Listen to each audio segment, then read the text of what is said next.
Hello everyone, this is Ms. Princess Valdez of the UC Senior High School Department. Welcome to the video lecture on Sigmund Freud's psychosexual stages of development. Now, who is Sigmund Freud? Sigmund Freud is an Austrian neurologist. A lot of his theories have been used by the different disciplines and different theories of psychology when it comes to understanding human behavior. Now, these particular stages that we are talking about are somewhat similar to the stages of Eric Erikson in his psychosocial stages of development. Um, Sigmund Freud also believed that one's personality is developed through different stages that he experiences from the time that he is born or from childhood. So at that particular or in this particular concept, yes, they are quite similar. Okay. Also, Sigmund Freud believed that if a person goes through these stages successfully, they will develop a healthy personality. Still, somewhat similar to the concepts of Eric Erikson in his psychosocial stages of development. But one point of difference that both of these theories have is the presence of fixation. Kung babalikan natin yung kay Eric Erikson, he said that if this particular conflict is not resolved, let's say for example, trust versus mistrust, it may lead to feelings of mistrust from the person or from the baby. But in this case, according to Sigmund Freud, if some issues will not be resolved at the appropriate stage, the person may develop a fixation. When we say fixation, it's like the lasting effect of being unsuccessful in that stage. For us to better understand what these fixations are, we will also be looking at each stage one by one. The first stage is the oral stage, the psychosexual stage.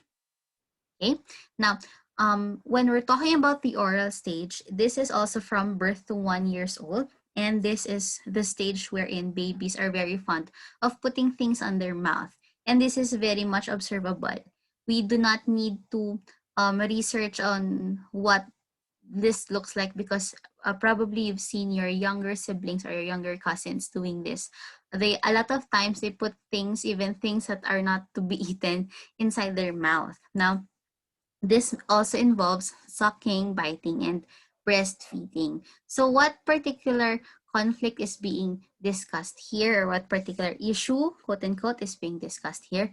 It's the issue on breastfeeding. Ultimately, the baby has to learn that he has to transition from drinking from the breast of the mother or a feeding bottle to an actual cup. So, for example, the child is properly taught on how to do that, then he is successful at this stage. However, if the child was not properly taught on how to transition from the feeding bottle to using a cup, it may lead to these fixations. According to Sigmund Freud again, a person who smokes, who likes chewing gum, or who likes nail biting may have been fixated at the oral stage. Another stage that we have is the anal stage. This is from 1 to 3 years of age. Now, in this stage, the child derives great pleasure from defecating. They like the experience of pooping, okay? Now, again, what is the crisis at this point? Even if they like defecating, they also have to be taught when it is appropriate to let things go or to defecate. Okay, for example, coming from a stage wherein they're wearing diapers, we have to teach children that they can already go to the comfort room. Okay, or when we are in a public place, they have to hold it in. Now, if the child is properly taught on how to control this, then he is successful at this stage. Walang problema. But again, if the child was not properly taught, lagi siyang pinapagalitan during this stage when it comes to defecation, or napatagal yung kanyang paggamit ng diaper kasi hindi naturuan ng maigi, then it may lead to these particular anal fixations such as extreme orderliness, masyado silang masinop sa mga bagay-bagay, obsessiveness, and tendencies of rigidity. Kung ayaw nila, ayaw talaga. Okay, that's the second stage. Let's now go to the third stage, which is the phallic stage. The phallic stage happens or is experienced by children from 3 to 6 years of age. At this point, the child has to become aware that girls and boys are different when it comes to their anatomy or their physical makeup. So, ang importante dito ay maturuan din sila na iba ang katawan nila sa katawan ng ibang tao. And they also have to be taught that these are private parts, and because they are private, they have to be covered.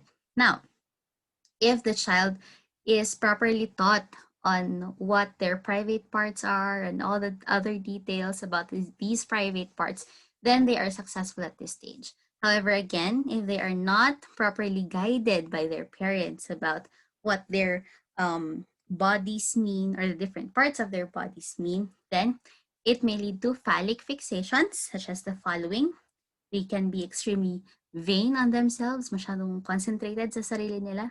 They can be too confident in showing themselves or their skin to other people, and it may even be a manifestation of pride or a sense of pride, okay, in adults, right?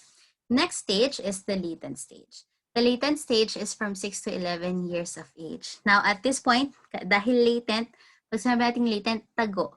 Ibig sabihin, walang psychosexual na development na nangyayari dito. Okay, why? Because all of the energy of the children are transformed or given to their academic activities, to playing, to exploring the world around them. So kumbaga, dito sa latent stage, it's like a pause in the psychosexual stages of development by Freud. The last stage is the genital stage.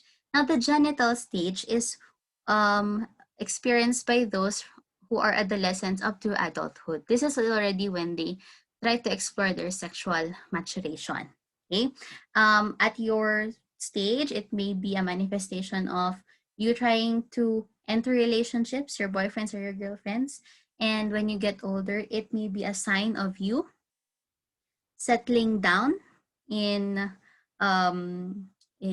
with another person to spend the rest of your life with. Okay, that's a manifestation of this stage. Now,